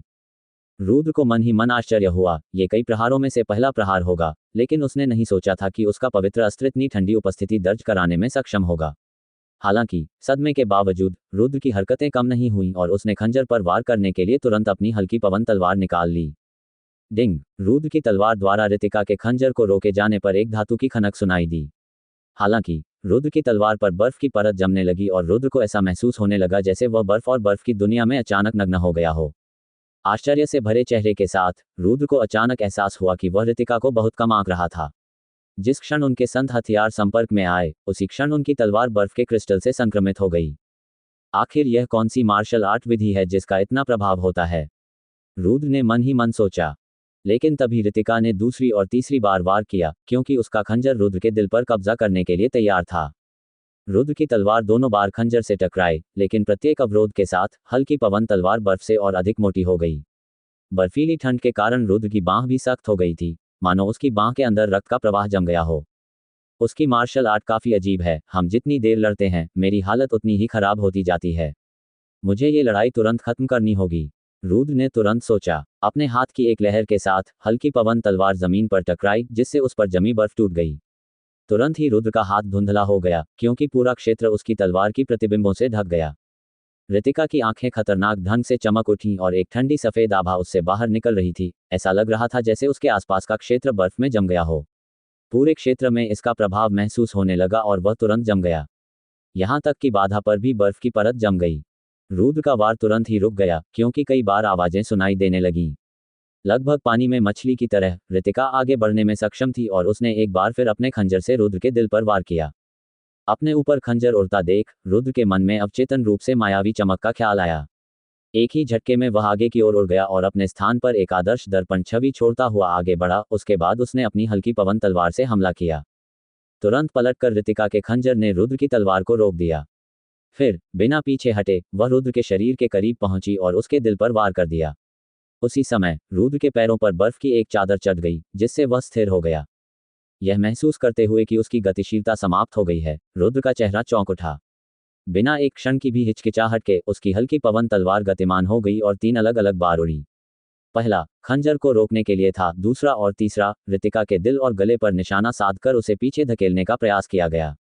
एक घुरघुराहट के साथ रुद्र ने जमीन पर पैर रखा और सेंट फोर्स ने उसके पैरों को सहारा दिया, जिससे वह उस बर्फ को तोड़ सका जिसने उसके पैरों को जमीन से बांध रखा था। अपनी गतिशीलता वापस पाकर उसने तुरंत ही मायावी फ्लैश का प्रयोग किया और बिजली की तरह ऋतिका की ओर बढ़ा तथा अपनी हल्की पवन तलवार को सीधे उस पर उड़ाकर उसे दबा दिया। हालांकि ऋतिका का आक्रमण धीमा नहीं था, लेकिन रुद्र थोड़े अंतर से तेज था। रुद्र के वार को थोड़ी पीड़ा के साथ मुश्किल से रोकते हुए लाइट विंड स्वॉर्ड ने एक बार फिर बर्फ की चमक ले ली, जिससे उसका अगला वार धीमा हो गया। सबसे महत्वपूर्ण बिंदु पर तलवार क्यूई की एक तेज मात्रा तलवार से बाहर निकली, जिसने ब्लेड पर जमे बर्फ को पाउडर में बदल दिया और सीधे रितिका की ओर उड़ी। तेजी से पीछे की ओर उड़ते हुए ठंडी हवा रितिका के शरीर से निकलकर उसके आसपास के पूरे क्षेत्र को घेरने लगी। एक हल्की सी मुस्कुराहट के साथ रुद्र ने तुरंत ही स्वर्ग की चुराई हुई किस्मत को सक्रिय कर दिया, जिससे उसकी शक्ति और गति 3 गुना बढ़ गई। उसकी हल्की पवन तलवार क्यूई के साथ फट गई, जिससे वह उस क्षेत्र में बनी बर्फ को तोड़कर रितिका के गले पर जा टिकी। अपने गले पर हो रहे प्रहार को देखकर रितिका ने अपना हमला रोक दिया और भावशून्य चेहरे से रुद्र को घूरने लगी, लेकिन उसकी आंखों में अभी भी बिना किसी भावभंगिमा के एक ठंडी आभा झलक रही थी। रुद्र विजेता है, एक जोरदार आवाज सुनाई दी और अखाड़े के दोनों ओर 2 अंतरिक्ष द्वार उड़ गए।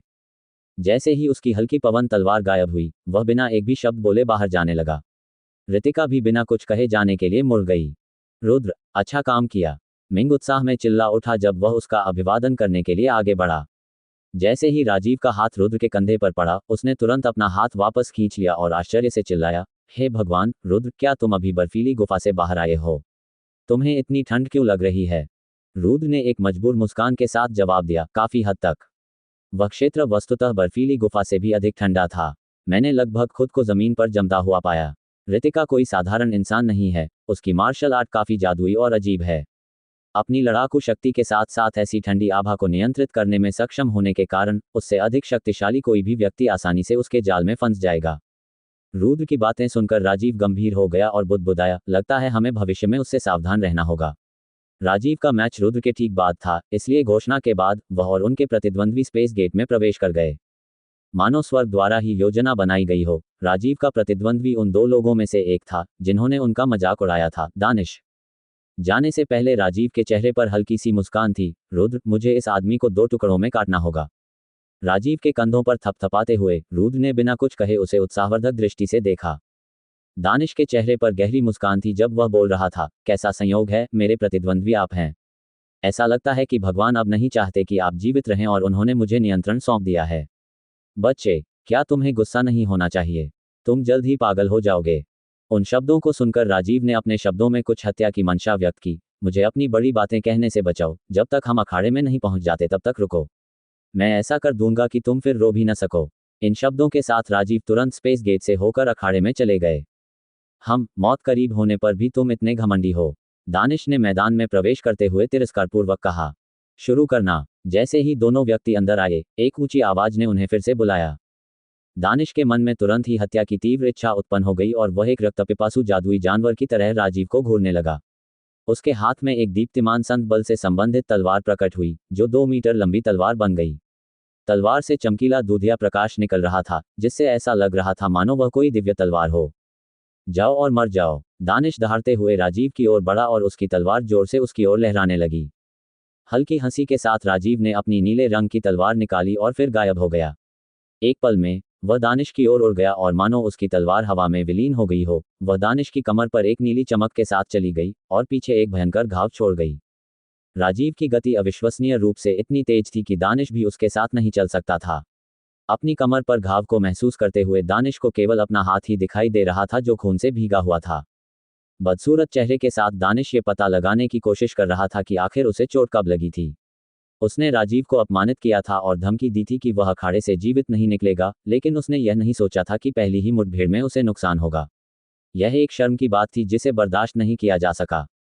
बेटे, तुम मर गए।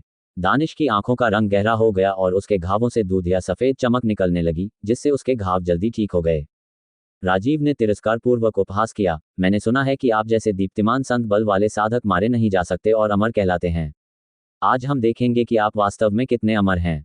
इसके साथ ही राजीव दानिश की ओर उड़ गया और अगले ही पल गायब हो गया। कितनी तेज गति है, हे भगवान, उसकी गति इतनी तेज होने के कारण क्या वह स्वर्ग से संबंधित हवा हो सकता है? संत गुरु। मैदान के बाहर कई लोग आश्चर्य से चिल्ला उठे जब उन्होंने राजीव की गति देखी।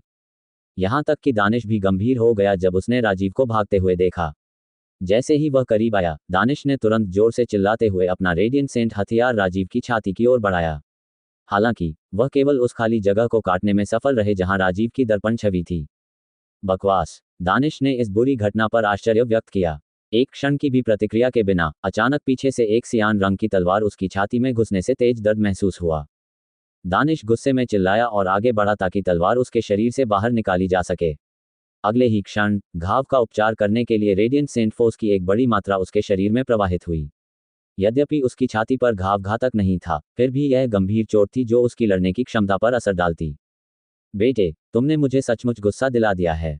मैं निश्चित रूप से तुम्हारे शरीर को टुकड़ों में तोड़ दूंगा। दानिश की आंखें लाल हो गईं और वह गुस्से से राजीव को घूरने लगा। तुम सचमुच अपने आप को अजेय समझते हो। अगर मुझे तुम्हें मारना होता तो मैं पहले ही तुम्हारे दिल में छुरा घोंपकर तुम्हें मार देता। राजीव ऐसे हंसा जैसे वह उसके साथ खेल रहा हो। एक भयंकर गुर्राहट के साथ डेनिश ने तुरंत रेडिएंट सेंट फोर्स के साथ हमला किया और एक चांदी जैसा सफेद कवच बना लिया जिसने उसकी आंखों को छोड़कर उसके पूरे शरीर को ढक लिया। तनिष और रवि ने बख्तरबंद दानिश को आश्चर्य से देखा, इससे पहले कि रवि ने उसका मजाक उड़ाया। क्या उपद्रवी है, जो बोता है वही काटता है। अब जब उसने अपना रेडिएंट सेंट कवच निकाल लिया है तो उसने सचमुच अपना सारा मान खो दिया है। तनिष रवि के पास खड़ा था और उसके चेहरे पर बदसूरत भाव था, लेकिन वह एक भी शब्द नहीं बोला। राजीव की गति देखकर अन्य प्रतियोगी दंग रह गए। यद्यपि राजीव इतने बूढ़े नहीं थे, फिर भी उनकी ताकत यहाँ किसी और से कम नहीं थी। उसकी गति विशेष रूप से तेज थी और इससे सभी को लगा कि वह वास्तव में एक स्वर्ग संत मास्टर था। ऐसा इसलिए था क्योंकि उसकी गति पहले ही पृथ्वी संत मास्टर की सीमा से कहीं अधिक हो चुकी थी और यहाँ तक कि छठे चक्र की हवा से संबंधित पृथ्वी संत मास्टर भी ऐसी गति तक नहीं पहुंच पाता। दानिश के सिर पर सुरक्षा कवच देखकर राजीव थोड़ा चकित हो गया। ये पहली बार था जब उसने ऐसी चीज देखी थी, लेकिन फिर भी वह हंसा। क्या तुमने सोचा था कि कछुए का खोल पहनने से तुम सुरक्षित रहोगे? इसके साथ ही राजीव एक बार फिर गायब हो गया और दानिश के पीछे से आकर उसके सीने पर वार कर दिया। टकराना। जब दानिश अपनी छाती के कवच पर स्पष्ट छाप के साथ वापस उड़ा तो एक जोरदार आवाज सुनाई दी। राजीव ने अपना थोड़ा सुन्न हो चुका दाहिना हाथ हिलाते हुए कहा, कितना मोटा कछुआ खोल है। दानिश ने राजीव को तीखी नजर से देखा और अपनी तलवार उसके सिर के ऊपर उठा दी। बेटे, तुम बहुत आक्रामक हो चुके हो। मैं अब तुम्हें अपने रास्ते पर भेजूंगा। परम सत्य पहला क्रॉस। जैसे ही डेनिश ने अपनी तलवार ऊपर उठाई, उसके शरीर से दीप्तिमान संत बल बाहर निकल आया। उसी समय पूरे मैदान पर अचानक बहुत अधिक दबाव पड़ा, जिससे राजीव को सांस लेने में कठिनाई होने लगी। यद्यपि दबाव से बैरियर पर कोई प्रभाव नहीं पड़ा था, फिर भी पूरा क्षेत्र बाहरी क्षेत्र को भी प्रभावित कर रहा था, जिसके कारण बाहर के सभी लोगों को भी पहाड़ जैसा दबाव महसूस हो रहा था। दबाव इतना अधिक था कि उनमें से किसी को भी हिलने डुलने का मन नहीं हुआ और वे तुरंत पीले पड़ गए, क्योंकि उनके चेहरे से खून बहने लगा था। यह एक स्वर्ग स्तरीय युद्ध कौशल है। वह एक स्वर्ग स्तरीय युद्ध कौशल का उपयोग कर रहा है। एक सफेद बालों वाला बुजुर्ग व्यक्ति आश्चर्य से चिल्लाया, जिससे उसकी जबरदस्त शक्ति के कारण बाकी सभी लोग पीले पड़ गए। उसी समय सभी लोग दानिश को उत्साह से देखने लगे। स्वर्ग स्तरीय युद्ध कौशल के संबंध में वे अमीर बनने के लिए सहस्राब्दी में एक बार मिलने वाला अवसर थे। कोई भी व्यक्ति इसे चूकना नहीं चाहता था, यहाँ तक कि स्वर्ग के संत मास्टर भी डेनिश को गौर से देख रहे थे। ऐसा इसलिए था क्योंकि स्वर्ग स्तरीय युद्ध कौशल अत्यधिक महंगे थे और कुछ स्वर्ग संत मास्टरों के पास एक भी स्वर्ग स्तरीय युद्ध कौशल नहीं था। दानिश के युद्ध कौशल को देखकर राजीव ने आखिरकार गंभीरता से कहा, यह मत सोचो कि स्वर्ग स्तरीय युद्ध कौशल वाला केवल तुम ही हो। मैं तुम्हें उन्नत स्वर्ग स्तरीय युद्ध कौशल की शक्ति दिखाऊंगा। इसके साथ ही उतनी ही बड़ी मात्रा में ऊर्जा राजीव के शरीर से निकलकर उसकी तलवार में एकत्रित होने लगी। अगले ही क्षण दबाव की एक प्रबल लहर वापस आए और दानिश के युद्ध कौशल द्वारा दिया गया दबाव भी वापस आ गया। इसकी शक्ति बाहरी क्षेत्र तक भी पहुंच गई थी, जहां असंख्य महान संत गुरुओं ने खांसते हुए मुंह से खून निकाला और उनके चेहरे और भी अधिक पीले पड़ गए। अचानक पूरी भीड़ पीछे की ओर धकेलने लगी और जो लोग दबाव सहन करने में असमर्थ थे, वे भागने की कोशिश करने लगे। हर तरह की घबराई हुई चीखें सुनी जा सकती थीं। हेवंस, यह एक हेवंटीय युद्ध कौशल है। दो स्वर्गीय स्तरीय युद्ध कौशल टकराने वाले हैं। कौन विजेता होगा और कौन हारेगा? जब दो स्वर्ग स्तरीय युद्ध कौशल आपस में टकराएंगे तो इससे स्वर्ग भी हिल जाएगा। कौन जानता है कि अखाड़ा इसे संभाल पाएगा या नहीं। सभी लोग वापस आ जाओ। दो स्वर्गीय स्तरीय युद्ध कौशलों के आमने सामने होने पर क्या परिणाम होगा, हम जल्द ही पता लगा लेंगे। राजीव और दानिश के स्वर्गीय स्तरीय युद्ध कौशल की शक्ति ने आतंक मचा दिया था, क्योंकि महान संत मास्टर्स से लेकर पृथ्वी संत मास्टर्स तक सभी आक्रोश में आ गए थे। उनमें से किसी ने भी पहले ऐसा संघर्ष नहीं देखा था। जबकि स्वर्ग स्तरीय युद्ध कौशल ने शक्ति का निर्माण जारी रखा, राजीव और दानिश दोनों ने अपने स्तर पर पीछे हटना जारी रखा। उन्हें पूर्ण शक्ति के लिए शक्ति का निर्माण करने की आवश्यकता थी। जब दोनों प्रतियोगी अपने स्वर्ग स्तरीय युद्ध कौशल का अभ्यास कर रहे थे, तभी उनके चारों ओर तेज आंधी चलने लगी और हवा अशांत होने लगी। दबाव इतना अधिक था कि महान संत मास्टरों को पीछे हटना पड़ा, तथा यहाँ तक कि कुछ पृथ्वी संत मास्टरों को भी कुछ कदम पीछे हटना पड़ा। इस समय तक केवल कुछ ही स्वर्ग संत मास्टर विशेषज्ञ बिना किसी दर्द के अखाड़े के 20 मीटर के दायरे में थे। हालांकि उनमें से प्रत्येक के पास संत बल की एक परत थी जो उनकी रक्षा कर रही थी। यद्यपि इसे समझाने में कुछ समय लगा, परंतु इसमें केवल कुछ क्षण ही लगे। अंत में दोनों युद्ध कौशल पुनर्तः तैयार हो गए। परम सत्य पहला क्रॉस। तानाशाह की तलवार स्वर्ग को हिला देने वाला ब्लेड। जब दो पुरुषों के सेंट हथियार आगे की ओर चमके तो दो धमाके सुनाई दिए। डैनिश की चांदी की तलवार लगभग ऐसी लग रही थी जैसे कि वह एक दिव्य तलवार थी जो दो वार के साथ आगे की ओर चली, जो एक क्रॉस की तरह थी और हर किसी की आंखों में चमक रही थी और पीछे एक सूर्य धब्बे जैसी छवि छोड़ रही थी। अत्यधिक शक्ति के साथ क्रॉस राजीव की ओर उड़ा। राजीव की तलवार भी दानिश की ओर चली। जैसे ही उसने तलवार घुमाई, हवाएं बदलने लगीं और आसमान में अंधेरा छा गया। तलवार क्यूई की केवल एक संपीड़ित मात्रा ही देखी जा सकती थी, जो डैनिश की ओर उड़ी और क्रॉस से टकरा गई। एक जोरदार विस्फोट के साथ ऊर्जा की एक बड़ी लहर ने तुरंत पूरे क्षेत्र को बिखेर दिया। राजीव का वार क्रॉस से टकराया, जिससे वह टुकड़ों में टूट गया और फिर दानिश की ओर बढ़ गया। अंत में वह उसके शरीर में घुस गया और उसके पीछे लगे अवरोधक से जा टकराया। एक विस्फोट के साथ हमला खत्म होने से पहले अवरोध थोड़ा हिल गया। प्रहार से उत्पन्न विस्फोटक ऊर्जा को अखाड़े के चारों ओर की बाधा द्वारा शीघ्रता से अवशोषित कर लिया गया। जैसे ही ऊर्जा अवरोध से टकराई, वह समुद्र में फेंके गए एक कंकड़ के समान थी और बिना किसी बाहरी प्रभाव के गायब हो गई। एक क्षण में ही संपूर्ण क्षेत्र ऊर्जा से मुक्त हो गया। राजीव को इस भयावह प्रतिक्रिया का दंश झेलना पड़ा। पहले की तुलना में अब उसका चेहरा पहले जैसा सहज नहीं था और वह पूरी तरह पीला पड़ गया था। स्वर्ग स्तरीय युद्ध कौशल द्वारा प्रयुक्त संत बल वास्तव में बहुत अधिक था और उसे एक चौंकाने वाले हमले के बाद उसका संत बल लगभग पूरी तरह से समाप्त हो गया था। दानिश सुस्त आंखों और हतप्रभ भाव के साथ उसके सामने खड़ा था। कच। अचानक दानिश के शरीर को ढंकने वाला सफेद कवच टूटने लगा और उसके माथे से लेकर पैरों के बीच तक एक बड़ी दरार दिखाई देने लगी तथा उसमें से खून की लाल धार निकलती दिखाई देने लगी। इस समय चांदी का कवच अत्यंत आकर्षक दृश्य था। अगले ही पल एक सचमुच आश्चर्यजनक घटना घटी, जब दानिश का शरीर अचानक दो टुकड़ों में विभाजित होकर जमीन पर गिर गया। उसके आंतरिक अंग बहुत पहले ही खराब हो चुके थे और हर जगह खून बह रहा था। दो हेवन टियर बैटल स्किल्स के बीच हुई भिड़ंत के बाद राजीव को कोई खरोंच नहीं आई, जबकि दानिश दो भागों में बंट गया। ये दृश्य देखकर वहां उपस्थित सभी लोग स्तब्ध रह गए, यहां तक कि विभिन्न स्वर्ग संत गुरु भी अवाक रह गए। इस समय लाखों लोग फाइनल मैच देख रहे थे, लेकिन पूरा मैदान शांत था। वहां इतना सन्नाटा था कि हर किसी के दिल की धड़कनें तेज गति से सुनाई दे रही थीं। जब दो स्वर्गीय स्तरीय युद्ध कौशल आपस में टकराए तो हर किसी ने इसके दुष्परिणामों की कल्पना कर ली थी। अधिकांश लोगों ने अनुमान लगाया था कि दोनों टीमें बुरी तरह घायल होंगी और मैच बराबरी पर समाप्त होगा। उन्होंने कभी कल्पना भी नहीं की थी कि असंभव घटित हो जाएगा और दोनों के युद्ध कौशल का अभ्यास करने के बाद एक व्यक्ति दो टुकड़ों में विभाजित होकर दयनीय मौत मर जाएगा, जबकि दूसरा सुरक्षित बच जाएगा। एक अकेला बुजुर्ग अपने रेशमी वस्त्र के साथ कहीं से नीचे उतर आया। हवा में खड़े होकर ऐसा लग रहा था मानो वह पृथ्वी संत गुरुओं और स्वर्ग संत गुरुओं को अपने से नीचे समझ रहा हो, फिर भी वह बिल्कुल भी असभ्य नहीं था। उसके अधीन किसी भी स्वर्गीय संत गुरु को इस व्यक्ति के प्रति कोई शिकायत या असंतोष नहीं था। प्रत्येक स्वर्गीय संत मास्टर के मन में उनके प्रति केवल सम्मान था तथा थोड़ी सी लालसा भी। बुजुर्ग ने नीचे के अखाड़े को घूरते हुए कहा, छठे चक्र का पृथ्वी संत मास्टर बनाम पांचवां चक्र का पृथ्वी संत मास्टर। एक उन्नत स्वर्ग स्तरीय युद्ध कौशल बनाम एक प्राथमिक स्वर्ग स्तरीय युद्ध कौशल। इस प्रकार का परिणाम बिल्कुल भी अप्रत्याशित नहीं था।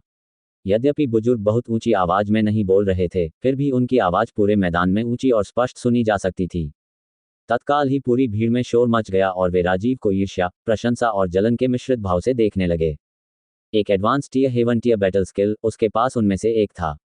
मैं 20 साल से अधिक समय से एक स्वर्ग संत मास्टर रहा हूं, लेकिन मेरा सबसे मजबूत युद्ध कौशल केवल एक उन्नत पृथ्वी स्तरीय युद्ध कौशल है, AI। वह इस उम्र में पहले से ही छठे चक्र पृथ्वी संत मास्टर है। हे भगवान, यह असंभव है। क्या मैंने वह बात सही सुनी? वह तो 30 साल का भी नहीं है, वह छठे चक्र का पृथ्वी संत मास्टर कैसे हो सकता है? और एक स्वर्ग स्तरीय युद्ध कौशल, हे भगवान, ये तो बहुत ही चौंकाने वाला है। भाड़े के सैनिकों का ये जमावड़ा बहुत ज्यादा है। कुछ ही देर में पूरे मैदान में तरह तरह की टिप्पणियां सुनाई देने लगी, क्योंकि हर कोई राजीव को बधाई दे रहा था, शिकायत कर रहा था या उनके बारे में अपने विचार व्यक्त कर रहा था। तैरते हुए बुजुर्ग ने ईर्ष्या भरी मुस्कान के साथ राजीव की ओर देखा और फिर अपने आप से बोला, किसको पता था कि महान बुजुर्ग ने तुम्हें वह तकनीक दी होगी जिससे वह तुम्हारे लिए प्रसिद्ध हो गए। एक युवा का तानाशाह की तलवार पर इतना नियंत्रण होना। ऐसा लगता है कि महान बुजुर्ग ने आपको प्रशिक्षित करने में कोई प्रयास व्यर्थ नहीं किया। राजीव, तुम कौन होते हो महान बुजुर्ग के लिए इतना समय और ऊर्जा खर्च करने के लिए? इस मैच का विजेता कोई भी व्यक्ति आसानी से देख सकता था। इसलिए हालांकि राजीव ने विजय की पुकार नहीं सुनी थी, फिर भी एक अंतरिक्ष द्वार खुल गया और वह बाहर निकल गया। राहत की सांस लेते हुए राजीव ने दानिश के कटे हुए शरीर को देखा और कहा, मैंने तुमसे कहा था कि मैं तुम्हें 2 टुकड़ों में बांट दूंगा, देखते हैं अब तुम मुझ पर विश्वास करते हो या नहीं। ऐसा कहकर वह अंतरिक्ष द्वार की ओर चला गया। डैनिश के पीछे का स्पेस गेट खुल गया और साथ ही मर्सिनरी सिटी के कई सदस्य तेजी से अंदर आ गए और अखाड़े की सफाई करने लगे। राजीव रुद्र के पास वापस आया और सब उसे एक नई नज़र से देखने लगे। अब हर किसी पर गहरा भय अंकित हो गया था, यहाँ तक कि तनिष भी राजीव को बिल्कुल नए भाव से देख रहा था। रुद्र और राजीव ने एक दूसरे को देखा और फिर दोनों स्टूल पर बैठकर बाकी मैच देखने लगे। इस समय फकीर सम्मानजनक मुद्रा में राजीव के पास गया, भाई राजीव को शीर्ष 10 में से एक बनने के लिए बधाई। अपनी ताकत के साथ शीर्ष 3 में पहुंचना कोई असंभव काम नहीं होगा। हंसते हुए राजीव ने फकीर से थोड़ी देर बात करना शुरू किया। दोनों के बीच बातचीत के दौरान फाइनल मुकाबला हमेशा की तरह शानदार तरीके से जारी रहा, लेकिन राजीव और दानिश के बीच हुए मैच के बाद उनकी खूबसूरत भिड़ंत की तुलना किसी और चीज से नहीं की जा सकती थी। इस प्रकार उसके बाद प्रत्येक मैच उतना रोमांचक नहीं लगा। 8 मैचों के समापन के बाद 8 विजेता घोषित किए गए। अरेडिया, रवि, रुद्र, राजीव, वेली, तनिष और सैमुअल। रुद्र को बहुत आश्चर्य हुआ जब हवा ने बताया कि पृथ्वी संत मास्टर, जो उसे टोकन की तलाश करते समय पहले मिला था, ने उसे शीर्ष 8 में पहुंचा दिया है। सैमुअल शीर्ष 8 में जगह बनाने के बाद रितिका और रुक्मणी ने हारने वाले ब्रैकेट को जीतकर शीर्ष 10 में वापसी करने में सफलता प्राप्त की। अंततः प्रतियोगियों के 10 नाम पूरे हो गए। अरेदिया, रवि, रुद्र, राजीव, फकीर, वेली, तनिष, सैमुअल, रितिका और रुक्मणी। इसके बाद प्रतियोगिता आगे बढ़ने के लिए तैयार हो गई। टूर्नामेंट तब तक समाप्त नहीं होगा जब तक भाड़े के सैनिकों का राजा नहीं मिल जाता। केवल शीर्ष 8 प्रतिभागी ही प्रतिस्पर्धा कर सकेंगे, साथ ही रुक्मणी और रितिका भी प्रतिस्पर्धा में भाग ले सकेंगी, जो दोनों 9वें और 10वें स्थान पर रहीं। 8 लोगों ने अपने अपने नंबर चुनने शुरू कर दिए ताकि घोषणा की जा सके। तभी घोषणा हुई। रुद्र बनाम तनिष, राजीव बनाम सैमुअल, फकीर बनाम रवि, अरेडिया बनाम वेली। अंतिम दौर 3 दिन बाद आयोजित किया जाएगा, जिसमें प्रत्येक प्रतियोगी को आराम करने के लिए तैयार की गई विशेष सराय में भेजा जाएगा। पूरे सराय को एक अवरोधक द्वारा सुरक्षित किया गया था ताकि केवल प्रतियोगी ही प्रवेश कर सकें। साथ ही वे बैरियर से बाहर नहीं निकल सके। सराय के सभी कर्मचारी मर्सिनरी सिटी के विश्वसनीय सहयोगी थे। उन 3 दिनों के दौरान रुद्र ने अपना अधिकांश समय यह सुनिश्चित करने में बिताया कि उसका शरीर सर्वोत्तम स्थिति में रहे। उसके बाद उन्होंने दुवानयुन तलवार और खजाना पर्वत की मुहर को निरीक्षण के लिए बाहर निकाला। आधे दिन तक उन पर विचार करने के बाद वह अंतिम निष्कर्ष पर पहुंचे। वह किसी भी शासक आयुध का उपयोग नहीं कर सकेगा, और यदि वह अपने स्वयं के संत बल का उपयोग करके उसे उनमें प्रवेश कराए तो भी वह नष्ट हो जाएगा। खजाना पर्वत की मुहर वैसी ही थी जैसा कि राठौर परिवार के 4 भाइयों ने कहा था। रुद्र इसका उपयोग नहीं कर सकेगा, और खजाना पर्वत की मुहर उसके हाथों में लोहे के टूटे हुए टुकड़े से अधिक कुछ नहीं थी। क्या ये हो सकता है कि उन चारों की बातें सच हों? एक शासक के हथियार को इस्तेमाल करने के लिए सही रक्तरेखा की आवश्यकता होती है। रुद्र ने उस वस्तु को देखते हुए सोचा, यही एकमात्र स्पष्टीकरण था जो उसे समझ में आया। इसके बाद रुद्र ने दोनों शासक आयुधों को अपने अंतरिक्ष वलय में वापस रख दिया और भ्रमात्मक फ्लैश का अध्ययन शुरू कर दिया। पिछले कुछ दिनों में राठौर परिवार के 4 भाइयों ने रुद्र के हाथों गौरव की मृत्यु और साथ ही शासक आयुध के कब्जे की खबर कुराना परिवार को पहले ही दे दी थी। जैसे ही कुराना परिवार ने यह समाचार सुना, परिवार का मुखिया अत्यंत स्तब्ध रह गया तथा पल पल उसका गुस्सा बढ़ता गया। यद्यपि गौरव तीसरा पुत्र था, फिर भी उसकी साधना प्रतिभा अन्य सभी से कहीं अधिक श्रेष्ठ थी। वह एक उत्कृष्ट व्यक्ति था जो सहस्राब्दियों में एक बार प्रकट होता था। समाचार प्राप्त होने के 4 घंटे बाद 2 स्वर्गीय संत मास्टरों को भाड़े के सैनिकों के शहर में भेज दिया गया। 3 दिन पलक झपकते ही बीत गए। फाइनल के लिए प्रत्येक प्रतियोगी का शरीर सर्वोत्तम स्थिति में था। बैरियर के बाहर इस बात पर काफी गहमागहमी और चर्चा चल रही थी कि विजेता कौन होगा, जिसके कारण लोगों ने दांव लगाना शुरू कर दिया। प्रत्येक जुआरी बड़ी जीत हासिल करना चाहता था, इसलिए कुल राशि 10 मिलियन बैंगनी सिक्कों से भी अधिक थी। हालांकि अधिकतर दांव राजीव के विजेता होने पर थे, जबकि बाकी सभी को 10वां हिस्सा वोट मिला था। दोपहर तक मर्केनेरी सिटी पूरी तरह से भर गया था। आज यहां आए लोगों की संख्या पिछले दिनों की तुलना में काफी अधिक थी, जिसके कारण प्लाजा तक जाने वाली सभी सड़कें पूरी तरह से भीड़भाड़ वाली हो गईं। रुद्र और तनिष दोनों अखाड़े के विपरीत छोर पर खड़े होकर एक दूसरे को भयंकर निगाहों से देख रहे थे। बेटे, तुम और राजीव काफी करीब लगते हो। राजीव ने मेरे भाई दानिश को मार दिया है। आज मैं दानिश की आत्मा की खातिर तुम्हारा खून बलिदान कर दूंगा। फिर राजीव की बारी आएगी आपके साथ जाने की। तनिष ने रुद्र को घूर कर देखा। रुद्र ने हल्की सी मुस्कुराहट के साथ कहा, तुम्हारे भाई दानिश और राजीव ने एक दूसरे से ऐसी ही बातें कही थीं और अंत में राजीव ने दानिश को 2 टुकड़ों में बांट दिया। आज तुम्हारी बातें मुझे उतनी ही डरा रही हैं जितनी दानिश की बातों ने राजीव को डराई थी। आप देखेंगे कि आज जो व्यक्ति गिरेगा वह आप ही होंगे। क्या तुम खुद को राजीव समझते हो? ये तथ्य कि राजीव एक छठे चक्र का पृथ्वी संत मास्टर है, कुछ ऐसा है जिसकी मुझे उम्मीद नहीं थी, और न ही मैंने सोचा था कि उसके पास इतना मजबूत स्वर्ग स्तरीय युद्ध कौशल है। राजीव के हाथों दानिश की मौत गलत नहीं थी, लेकिन क्या आप भी छठे चक्र पृथ्वी संत मास्टर हैं? अगर आप एक हैं, तो मैं, तनिष, तुरंत हार स्वीकार कर लूंगा और 3 बार अपना सिर झुकाऊंगा। तनिष ने तिरस्कार से उपहास किया। रुद्र ने भावशून्य भाव से उत्तर दिया, तुम्हें मेरी शक्ति जानने की कोई आवश्यकता नहीं है। बस इतना जान लो कि तुम्हें झुकने की जरूरत नहीं है, क्योंकि तुम यहां से जिंदा नहीं जाओगे। याद रखो कि तुम्हारा एक एक शब्द भारी कीमत पर आता है। ऐसा कहते हुए रुद्र की हत्या की मंशा उसके अंदर से बाहर आने लगी। एक ठंडी मुस्कान के साथ तनिष ने अपनी हत्या की मंशा जाहिर करना शुरू किया, लेकिन एक और शब्द नहीं बोला गया। शुरू करना, एक ऊंची आवाज ने बाधा को दूर से पुकारा। तनिष के हाथ में 2 मीटर लंबी एक चांदी की सफेद 2 हाथ वाली तलवार दिखाई दी, जो एक हल्की सफेद चमक के साथ टिमटिमा रही थी, जिससे वह लगभग पवित्र लग रही थी। उसी समय रुद्र की हल्की पवन तलवार उसके अपने दाहिने हाथ में साकार होती देखी जा सकती थी। उसे अपने सामने रखते हुए रुद्र बोला, यदि आपके पास वह अजीब कवच है, तो बेहतर होगा कि आप इसे पहन लें, अन्यथा बाद में मौका गंवा देंगे। ये सुनकर तनिष का चेहरा गुस्से से लाल हो गया। अतीत में वह जहां भी गए, सभी ने उनका आदर और सम्मान किया। हालांकि आज उसे एक अकेले युवक द्वारा तिरस्कृत किया गया था, जो 20 वर्ष से अधिक उम्र का नहीं था। उच्च और शक्तिशाली तनिष के लिए वह इसे सहन नहीं कर सका। गुस्से से दहाड़ते हुए वह चिल्लाया, ऐसा लगता है जैसे तुम ये भी नहीं जानते कि मौत का चरित्र कैसे लिखा जाता है। मुझे तुम्हारे खिलाफ रेडिएंट सेंट कवच का उपयोग करने की कोई आवश्यकता नहीं है, मर जाओ। ऐसा कहकर वह रुद्र की ओर उड़े और अपनी विशाल तलवार से उस पूरी शक्ति से वार किया जो एक 5वें चक्र के पृथ्वी संत मास्टर में हो सकती थी।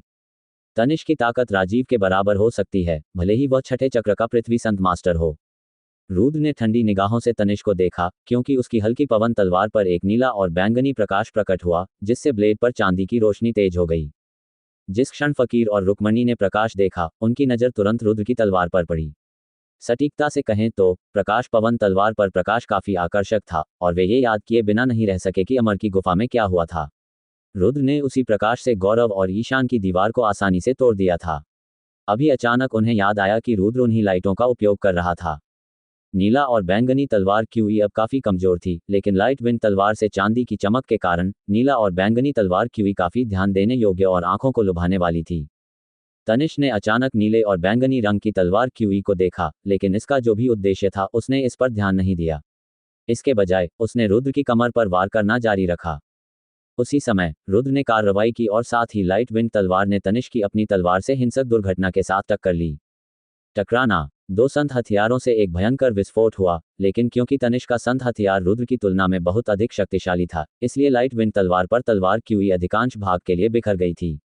तलवार क्यूई की एक बहुरूपदर्शक तस्वीर उड़ी और बिना किसी खरोंच के अवरोध से टकराए, इससे पहले कि तलवार क्यूई वास्तविकता से गायब हो गई। यद्यपि रुद्र की तलवार की अधिकांश तलवार क्यू बिखर गई थी, फिर भी नीली और बैंगनी तलवार क्यू प्रभावित नहीं हुई थी। जैसे ही उन दोनों और तनिष की रेडिएंट सेंट फोर्स ने संपर्क बनाया, तनिष की तलवार एक सड़े हुए लकड़ी के टुकड़े की तरह हो गई, जो तुरंत टूट गई क्योंकि लाइट विंड स्वॉर्ड ने उसमें 2 अंगुल चौड़ा छेद कर दिया। अपने संत हथियार से हुए नुकसान को महसूस करते हुए तनिष ने चिल्लाना बंद कर दिया। उसका चेहरा सफेद पड़ गया और उसने थोड़ा खून थूक दिया। रुद्र की तलवार के तनिष की तलवार से टकराने के मात्र कुछ सेकंड बाद रुद्र ने 1 सेकंड में ही अपनी तलवार से दूसरा वार कर दिया। यद्यपि यह प्रहार क्षण भर के लिए ही हुआ था, फिर भी जिस शक्ति और गति से यह प्रहार हुआ था वह अकल्पनीय था। तनिष को अपने संत हथियार को हुए नुकसान का एहसास एक हैरान करने वाले भाव के साथ हुआ। जैसे ही नीला और बैंगनी तलवार क्यूई उसकी आंखों के बीच फिर से चमक उठी, उसे तुरंत अपने आसपास की स्थिति याद आ गई और उसने जल्दी से अपने और रुद्र के बीच की दूरी बढ़ा दी। हालांकि रुद्र किसी तरह बिना हिले डुले अपनी तलवार को सुंदर मुद्रा में पकड़े हुए तनिष के पीछे पहुंचने में कामयाब हो गया था। अखाड़े के बाहर सभी लोग प्रारंभिक हमले पर आश्चर्य से ऊंची आवाज में बड़बड़ाते हुए उस स्थान की ओर बेतहाशा इशारा करने लगे।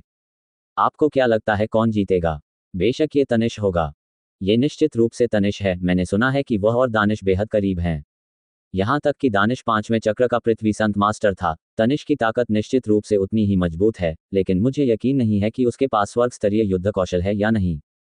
लेकिन रुद्र की ताकत भी खराब नहीं है। वह काफी युवा है। आप लोगों का क्या विचार है? मैं कहूंगा कि वह 20 साल का था। वह इतने लंबे समय से खेती नहीं कर सकता था। ये सही है, रुद्र 1 दर्जन से 20 वर्षों से अधिक समय से खेती नहीं कर सकता था। मैं ये भी देख सकता हूं कि वह एक गुणहीन संत बल साधक भी है। वह तनिष्क के साथ प्रतिस्पर्धा नहीं कर सकता जो एक रेडियंट सेंट फोर्स से संबद्ध साधक है। अधिकांश लोग उसे अमर भी कहते हैं और वह अविश्वसनीय रूप से शक्तिशाली है, उसे कौन मार सकता है?